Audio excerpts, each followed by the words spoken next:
හරියටම ඉංග්‍රීසි මුල සිට සරලව. අයිබෝන් යාළුවනේ lesson number 35. 35 වෙනි පාඩමින් අද මම ඔයාලව හම්බෙන්න ඇවිල්ලා ඉන්නවා.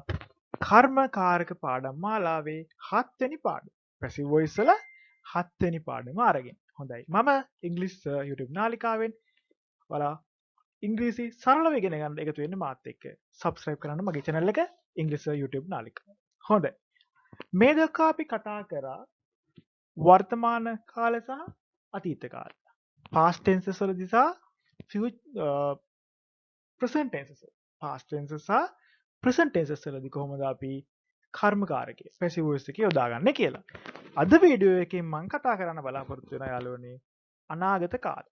future tenses වලදී කොහොමද අපි passive voice භාවිතා කරන්නේ කියලා.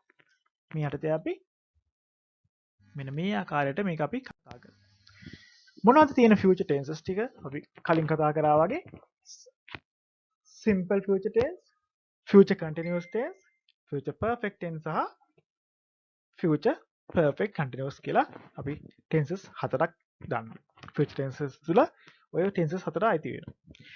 මේ tenses යටතේ අපි active voice වලදී යාළුවනේ මෙන්න මේ විදිහට අපි වාක්‍ය රටා නිර්මාණය කරගත්තා. A boy will make a box. පිරිමිලා make පෙට්ටියක් හදාවි. A boy will make a box. ඒක බහුවචනය boys will make boxes. අපි future continuous ඒ කියන්නේ අනාගතයේ වෙමින් පවතින දෙයක් ගැන කියනවා නම් පිරිමි ළමයෙක් පෙට්ටියක් හදමින් සිටීවි. එතකොට a boy will be making a box. Boys will be making boxes. පිරිමි ළමයි පෙට්ටි හදමින් සිටීවි.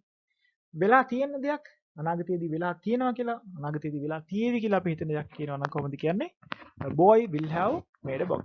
පිරිමි ළමයෙක් පෙට්ටියක් හදලා තියෙවි. Will have made. ඊළඟට boys will have made boxes.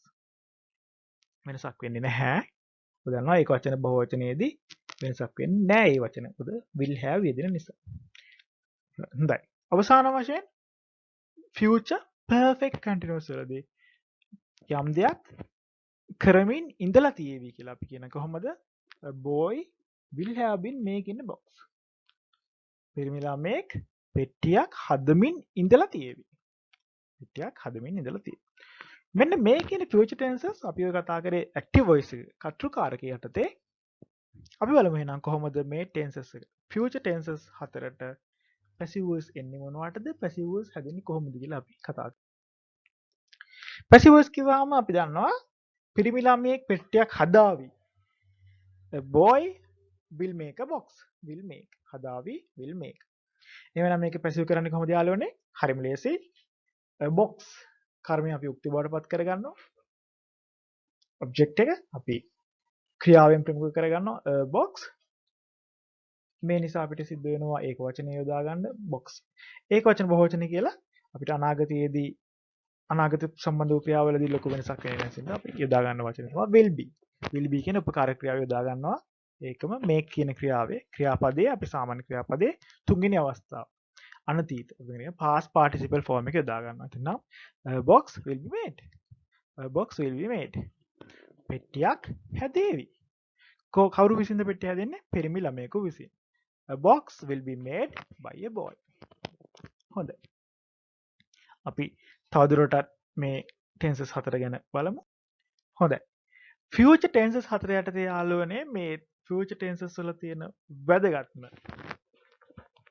ප්‍රකාශනය තමයි මෙන්න මේ කියන future continuous tense එකටත් future perfect continuous tense එකටත් දෙකටම passive voice එකක් යෙදෙන්නේ නැහැ. එතකොට යාළුවනේ අපි කතා කරා වගේ present perfect continuous tense එකට passive voice එකක් යෙදුනේ නැහැ. ඒ වගේම past perfect continuous tense එකට passive voice එකක් යෙදුනේ නැහැ. මේ අනුව අපිට සමස්තයක් වශයෙන් ගත්තොත් active voice එකේදී tenses 12ම ක්‍රියාත්මක වුණාට tenses 12ම අනුව අපිට වාක්‍ය නිර්මාණය කරන්න හැකි වුණාට passive voice අනුව අපිට වාක්‍ය නිර්මාණය කරන්න අපිට ඉදලා තියෙන්නේ tenses හතරකදී පමණයි. හොඳයි. අපි බලමු එහෙනම් future tenses වල passive voice එකේ යෙදෙන ආකාරය. boy will make a box. පිරිමි ළමයෙක් පෙට්ටියක් හදාවි. එතකොට කොහොමද පෙට්ටියක් හැදේවි කියන්නේ? පෙට්ටියක් හැදේවි. පිරිමි ළමයෙකු විසින් පෙට්ටියක් හැදේවි. A box will be made by a boy. A box will be made by a boy. Boys will make boxes. බහුවචනයේදී boxes will be made by boys. Boxes will be made by boys. එතකොට will be කියන උපකාරක ක්‍රියාව සමග අනාගත උපකාරක ක්‍රියාව සමග future හඳුන්වා දෙන helping verb එක සමග අපිට යෙදලා තියෙන්නේ make කියන ක්‍රියාපදයේ තුන්වෙනි අවස්ථාව. made. make, made. past participle අවස්ථාවේ දීලා තියෙනවා. අපි කියව වගේම future continuous එකට passive ආකාරයක් යෙදෙන්නේ නැහැ. A boy will be making a box. මෙන්න මේ කියන වාක්‍යයට passive voice එකක් යෙදෙන්නේ නැහැ. හොඳයි. ඊළඟට future perfect. future perfect වලදී කොහොමද යෙදෙන්නේ? පිරිමි ළමයෙක් පෙට්ටියක් හදලා තියේවි. A boy will have made a box. A boy will have made a box. Will have made. එතකොට කොහොමද අපි මේක passive voice වලදී ගන්නේ? යාළුවනේ a box පෙට්ටියක් හැදිලා තියේවි. A box will have been made. Made අපි දන්නවා made කියන වචනේ තමයි made කියන third form එක. made කියන third form එක තමයි අපි යොදාගන්නේ passive voice එකේ.